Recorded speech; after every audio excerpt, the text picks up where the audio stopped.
Bab 591. Pemilik restoran menjawab, dimengerti. Juga, lihat Jeffrey Middleton dan Zeke Williams untuk melihat bagaimana mereka terhubung. Laporan kami sebelumnya tidak menyebutkan bahwa mereka saling mengenal, perintah John. Jangan khawatir, John.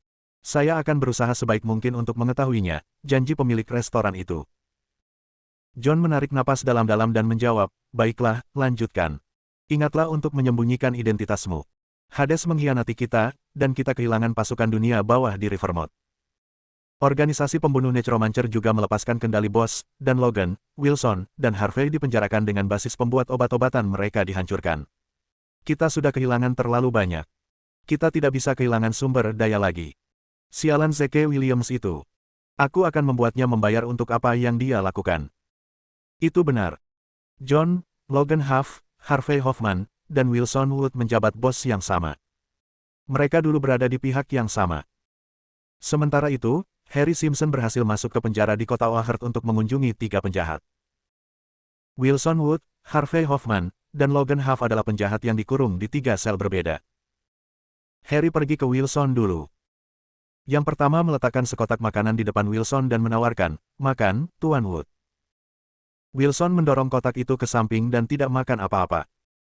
Dia terlalu takut untuk makan apapun.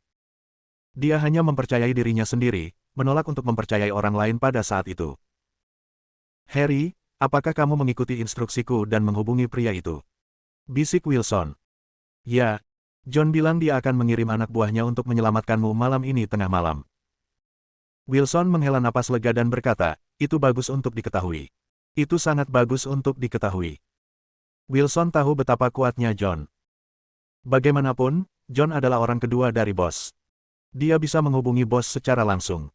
Faktanya, John adalah perantara antara Wilson dan bosnya. Bahkan seseorang yang sekuat Wilson harus melalui John untuk menghubungi bos mereka. Itu membuktikan betapa kuatnya John sebenarnya. Jika pria itu mengatakan bahwa dia akan menyelamatkan Wilson, maka itu pasti benar. Harry dengan hati-hati melepas lonceng angin, dekoratif, pada pakaiannya dan menyerahkannya kepada Wilson. Tuan Wood, letakkan ini di dekat jendela malam ini di tengah malam. Tim penyelamat akan menemukan Anda melalui suara lonceng angin. Oke, tentu. Wilson menerima lonceng angin dengan cepat dan menyembunyikannya di lengannya untuk mencegah penjaga penjara mendengar loncengnya.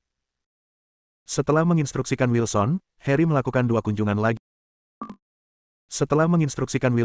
Harry melakukan 2 kunjungan lagi ke Harvey Hoffman dan Logan Huff. Harry baru merasa lega dan meninggalkan penjara setelah dia menyelesaikan tugasnya. Dia melihat ke langit dan melihat bahwa awan gelap menjulang seolah-olah mereka sedang bersiap untuk badai. Namun, suasana hatinya seterang matahari, dan berwarna-warni seperti pelangi. Jika semuanya berjalan lancar, dia akan segera naik ke puncak dan menjalani kehidupan yang mewah. John benar-benar penyelamat saya dan jimat keberuntungan saya.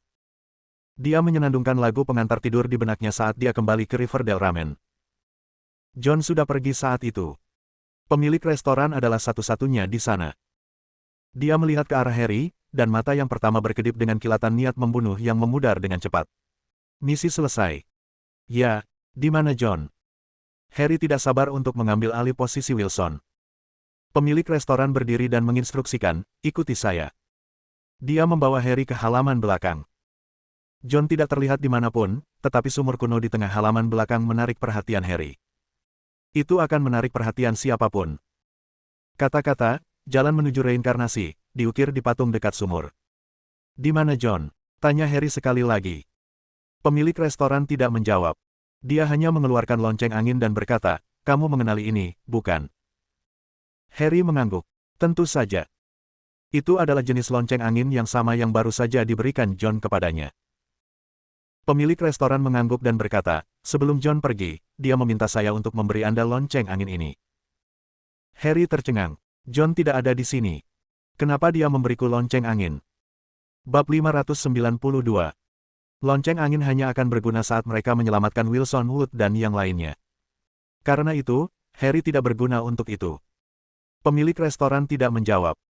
Dia hanya mengambil kipas dan menyalakannya sebelum menempatkan lonceng angin tepat di depannya. Lonceng angin menari dengan angin, dan suara logam yang renyah terdengar. Saat Harry mendengar suara itu, kepalanya menjadi serba salah. Rasanya seperti pembuluh darah di otaknya melebar dengan cepat beberapa kali lipat. Sepertinya kepalanya akan meledak kapan saja. Harry menekan kepalanya.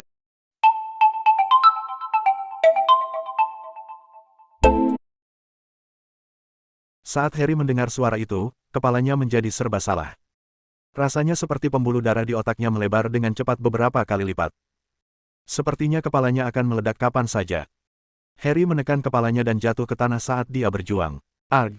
Apa yang terjadi? Pemilik ramen menyeringai jahat dan mengangkat kipasnya tinggi-tinggi.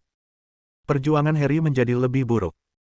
Matanya melotot, dan pembuluh darah pada mereka dengan cepat menunjukkan diri dan melebar dengan cepat. Pada akhirnya, yang terdengar hanyalah pop lembut. Mata Harry mengeluarkan darah dari mereka. Dia berjuang keras semenit yang lalu, tetapi dia tiba-tiba tidak bergerak. Dia tidak bisa lebih mati.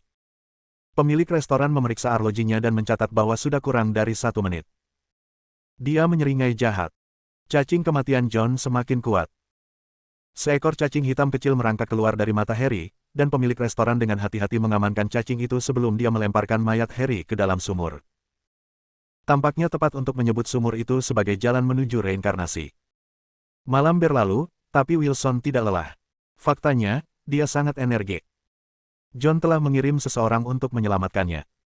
Memikirkannya membuat Wilson bersemangat. Pada tengah malam, Wilson dengan cepat menggantung lonceng angin seperti yang diinstruksikan. Angin lembut bertiup dari luar jendela, dan lonceng angin berdering. Wilson kedua mendengar lonceng, dia secara naluriah meletakkan tangannya di atas kepalanya. Persetan, apa yang terjadi? Mengapa kepalaku sangat sakit? Rasanya otakku akan meledak. Cincin, cincin. Suara lonceng angin menjadi lebih keras, dan sakit kepala Wilson memburuk. Lonceng angin. Sial, ada yang salah dengan lonceng angin. Darah mengalir ke matanya saat dia mengertakkan gigi dan menatap lonceng angin. John tidak merencanakan misi penyelamatan. Dia hanya akan membunuhku. Wilson kehilangan kesadaran. Pikirannya kabur, tapi dia menggigit lidahnya sendiri untuk menjaga dirinya tetap terjaga. Dia berjuang menuju lonceng angin dan mencoba menurunkannya. Ujung jarinya baru saja menyerempet lonceng angin ketika badai datang. HRR. Angin bertiup pada lonceng angin, dan dering yang lebih keras berbunyi. Ledakan. Wilson merasakan otaknya meledak, dan matanya mengeluarkan darah. Tubuhnya gemetar sebelum dia jatuh dengan kaku ke tanah, tidak bergerak. Skenario yang sama dimainkan di sel Harvey Hoffman dan Logan Huff. Cepat, lihat. Ini besar sekali. Daniel berteriak keras-keras di ruang tamu pagi-pagi sekali. Lacey dan keluarganya bergegas ke ruang tamu. Ada apa, ayah? Lihat sendiri, kata Daniel sambil menunjuk ke TV. Itu sedang memutar berita pagi pada saat itu. Menurut berita, Logan Huff dari distrik militer provinsi, mantan wali kota, Harvey Hoffman, dan Wilson Wood dari Sekretaris Komite Politik dan Hukum Kota telah melakukan bunuh diri secara bersamaan. Disebutkan juga bahwa bunuh diri mereka terjadi pada malam sebelumnya. Kemungkinan besar mereka mengambil nyawa mereka sendiri karena rasa bersalah. Hannah Lawson tidak bisa menahan napas ketika dia mendengar berita itu. Mereka memiliki prestasi yang mengesankan untuk usia mereka, dan mereka bisa memiliki masa depan yang indah jika mereka pindah. Sayang sekali mereka meninggal. Lacey membantah, tidak ada yang perlu disesalkan. Kudengar mereka terlibat dalam pengedar narkoba. Mereka pantas mendapatkannya. Pikiran Daniel berlari lebih cepat daripada yang lain, dan dia menunjukkan, apakah kamu tidak memperhatikan bahwa ketiganya memiliki karakteristik yang sama?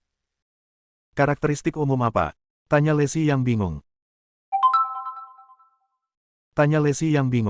Hannah juga terlihat bingung. Daniel menjelaskan dengan muram, mereka bertiga dulunya adalah musuh keluarga kami. Kalimat itu mengejutkan semua orang sampai ke dasar jiwa mereka.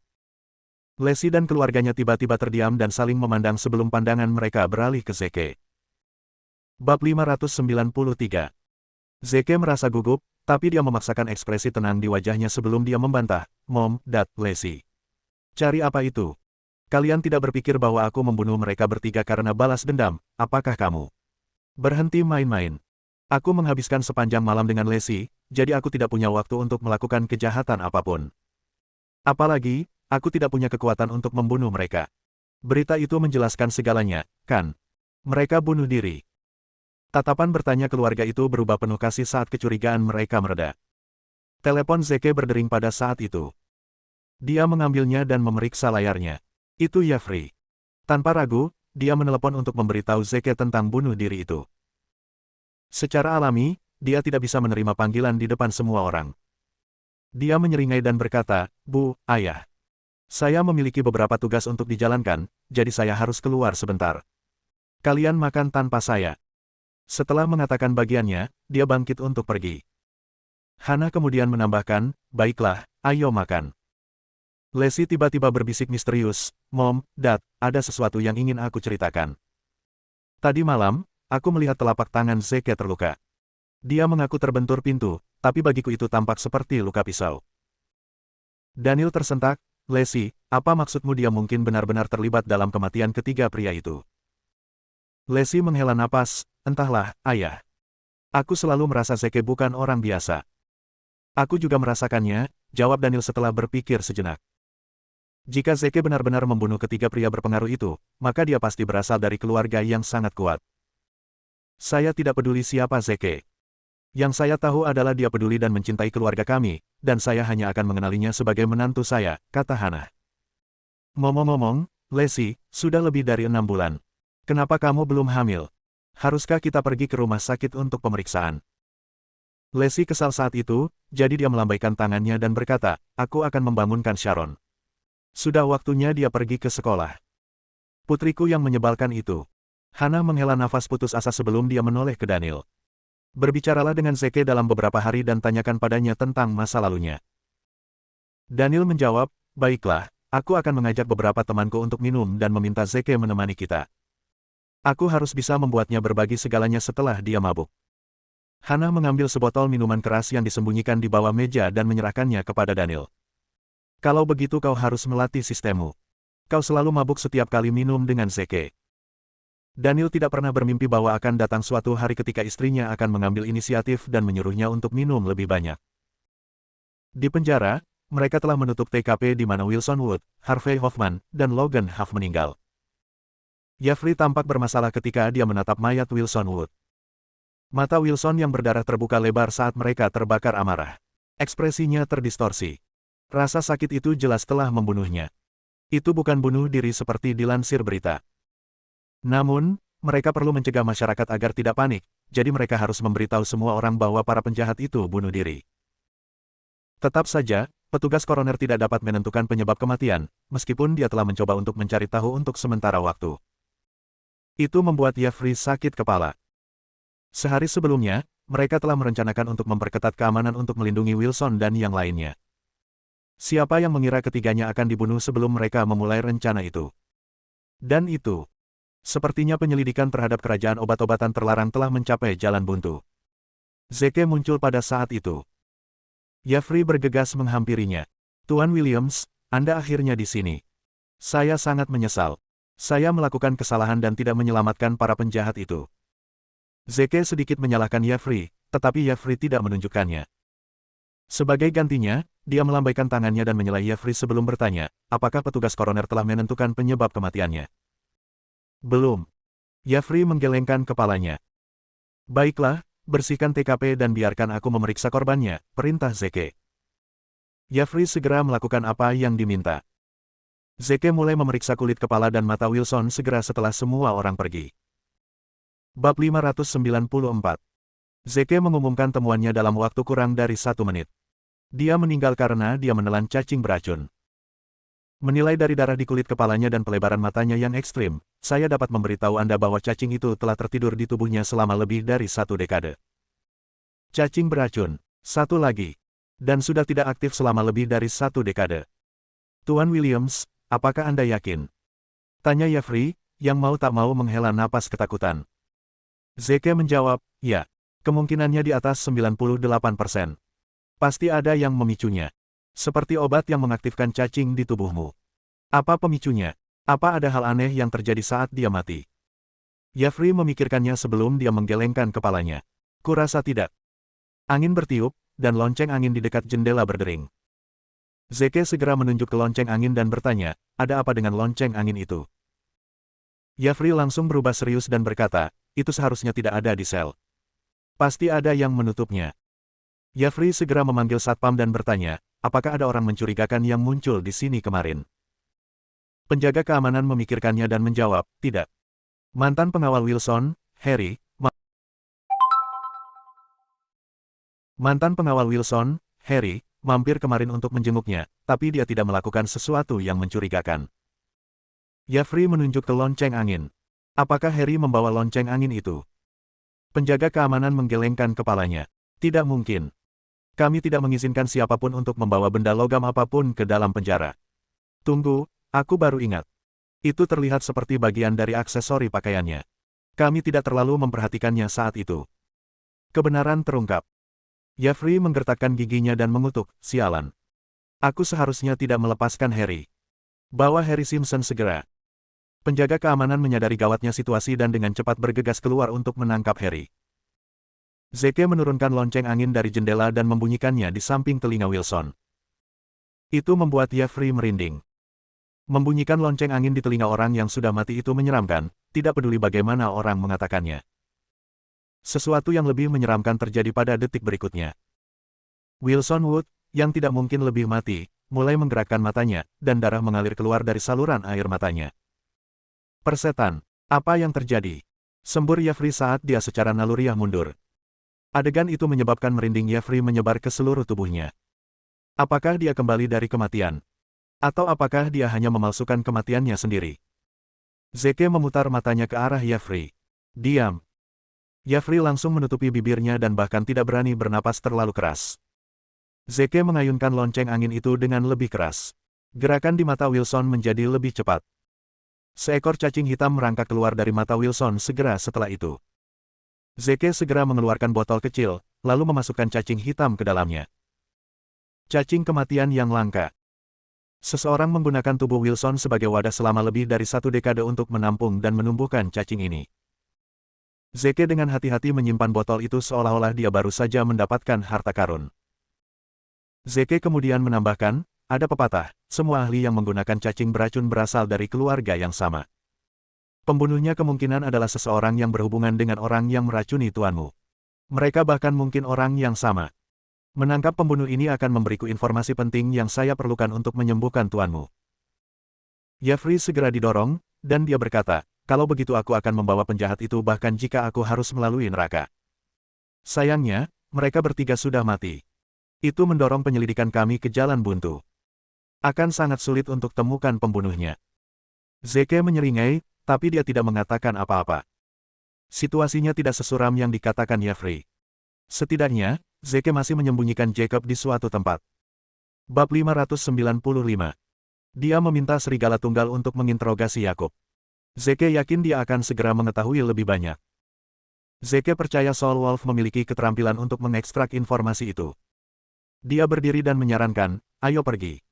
Bawa aku ke tubuh Logan Huff dan Harvey Hoffman. Jeffrey mengangguk. Oke. Kemungkinan besar tubuh mereka juga mengandung cacing kematian. Cacing itu adalah harta karun, dan kita tidak bisa membiarkan mereka sia-sia. Mendengar kata-kata itu saja sudah membuat Jeffrey jijik. Tolong berhenti main-main dengan saya, Ten. Willianona. Bagaimana bisa cacing dari mayat menjadi harta karun? Di halaman belakang Riverdale Ramen, John melihat ke dalam sumur. Kamu berurusan dengan tubuh, kan? Pemilik restoran dengan cepat mengangguk dan meyakinkan, jangan khawatir. Ini sudah ditangani. Saya meminta Anda untuk menyelidiki hubungan antara Zeke Williams dan Jeffrey Middleton. Bagaimana kelanjutan penyelidikan itu? Pemilik restoran melaporkan, saya telah mempelajari segalanya. Zeke Williams membantu menahan cacing beracun di dalam tubuh Jeffrey Middleton untuk sementara. Dia menyelamatkan hidup Jeffrey.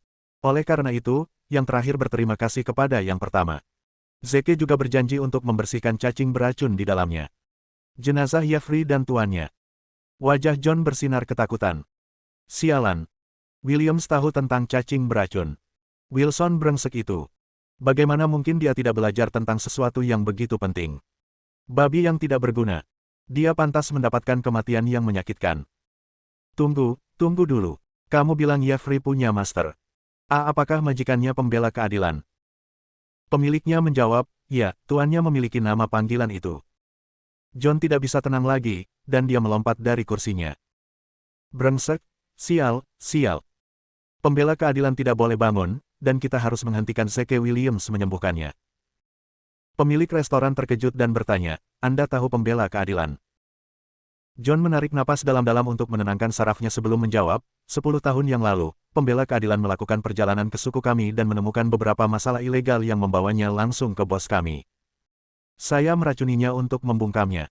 Dia koma. Sejak itu, jika Williams menyembuhkan pembela keadilan, yang terakhir akan mengidentifikasi dan memberitahu semua orang siapa bos kita. Itu akan mengancam kehidupan bos kita. Pemilik restoran tidak bisa menahan diri untuk tidak terkesiap. Saat itu, dia menganggap Zeke Williams tidak lebih dari cacing menjengkelkan yang paling banyak dapat menyebabkan kerugian finansial terbatas pada bos mereka. Dia tidak bisa lebih salah. Zeke, pada kenyataannya, adalah seekor naga yang menakutkan yang dapat mengancam nyawa bos mereka. Pemilik restoran panik. Apa yang kita lakukan sekarang? John menjawab, masalah ini terlalu serius. Saya harus melaporkannya kepada bos dan menunggu perintahnya. Pemilik restoran mengangguk, lalu pergi dengan patuh. John akan berkomunikasi dengan bos, dan pemilik restoran tidak memenuhi syarat untuk berada di sana. Identitas bos sangat dirahasiakan, dan pemilik restoran tidak berhak mengetahuinya. John mengeluarkan telepon satelit besar dari sakunya dan memasukkan serangkaian nomor rumit untuk membukanya. Baru kemudian telepon beroperasi. Hanya satu nomor yang disimpan di dalam telepon, dan John menekan tombol panggil. Dia terdengar sangat hormat ketika dia berkata, "Bos, sesuatu yang besar terjadi." Sinyal telepon dienkripsi secara khusus, jadi tidak ada yang bisa mendengar percakapan mereka bahkan jika seseorang entah bagaimana menyadap sinyal itu. Suara berwibawa terdengar dari sisi lain. Menjelaskan. John melaporkan, apakah Anda ingat pembela keadilan? Saat itu, dia menemukan sesuatu yang dapat mengungkap rahasia Anda. Saya meracuni dia dan membuatnya koma untuk melindungi rahasia itu. Bos menjawab, pembela keadilan.